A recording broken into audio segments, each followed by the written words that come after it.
Welcome to the Pixels and Projects podcast. This episode will be a departure from the tools and tips we usually cover for productivity, but is something oh so important for teams and leaders. Let's talk about remote work for a moment. It's got, undeniable benefits, flexibility, less commute stress, and for many, a better work-life balance. But what we don't often discuss is the hidden cost of all this. You mean like the mental load, right? I've seen it too. Burnout, anxiety, even loneliness creeping in for remote workers. Exactly, and it's something we can't ignore. The World Health Organization actually estimated that depression and anxiety cost the global economy a staggering $1 trillion every year in lost productivity. I mean, think about that. $1 trillion. That's, wow, $1 trillion. That's hard to wrap your head around. But it says a lot about how serious this actually is. I mean, it's not just about feeling a little off. It's a full-blown productivity issue too. Right, and what's even more troubling is the gap between what remote workers need and what they're actually getting. There was this buffer report from 2023. 91% of remote workers said they wanted their companies to prioritize mental health, but only 25% felt supported. That's a shockingly big mismatch.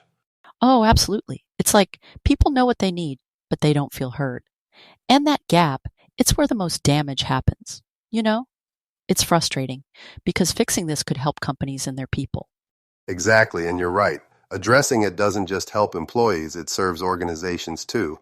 But before we get any deeper into that, there's clearly more work to be done here, more awareness to build.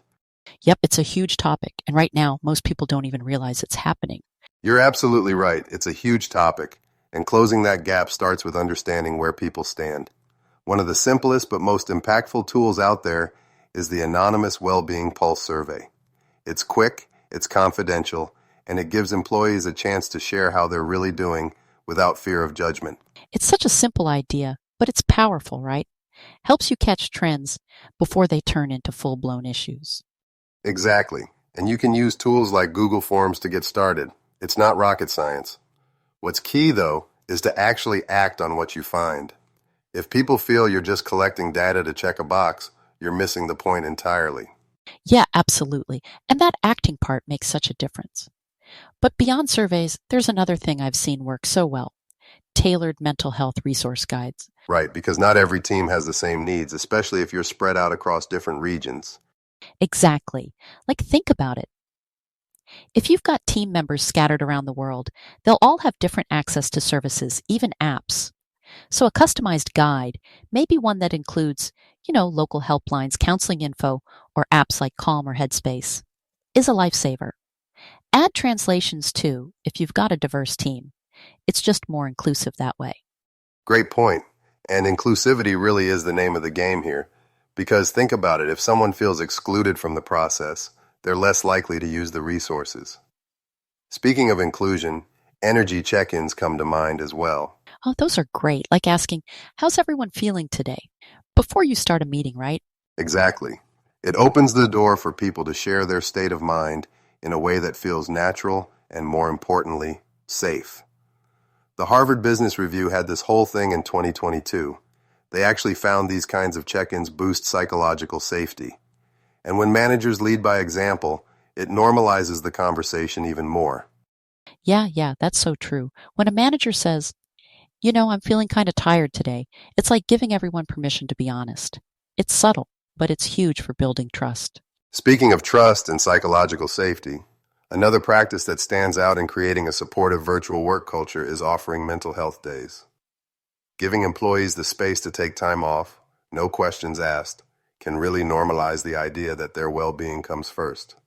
Oh, totally agree. I've seen how just having that policy in place, where people don't feel pressured to explain, why they're taking a day, can do wonders. It's like saying, we trust you and we get it. Exactly. And trust is at the heart of this.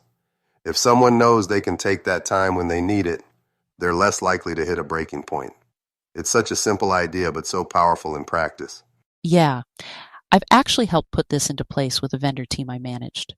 We set up the policy, and get this, one team member told me later it was the first time they felt like a company actually cared about their well-being.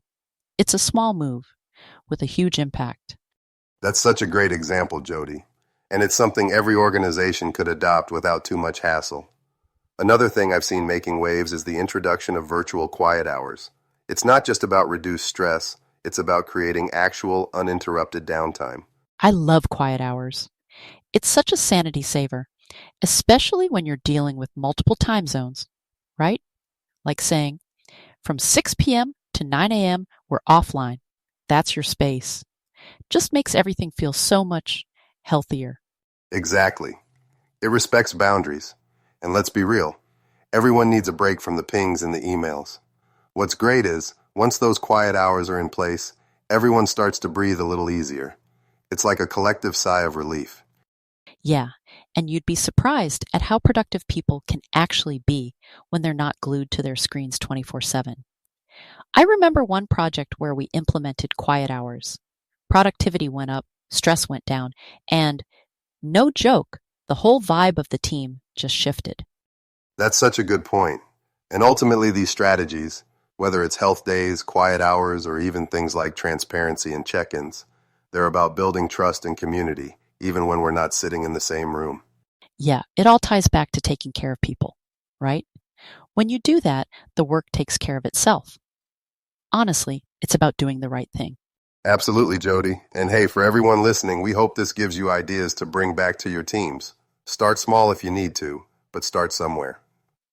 Mental health isn't just a side discussion, it's central to building workplaces that last. Couldn't have said it better myself.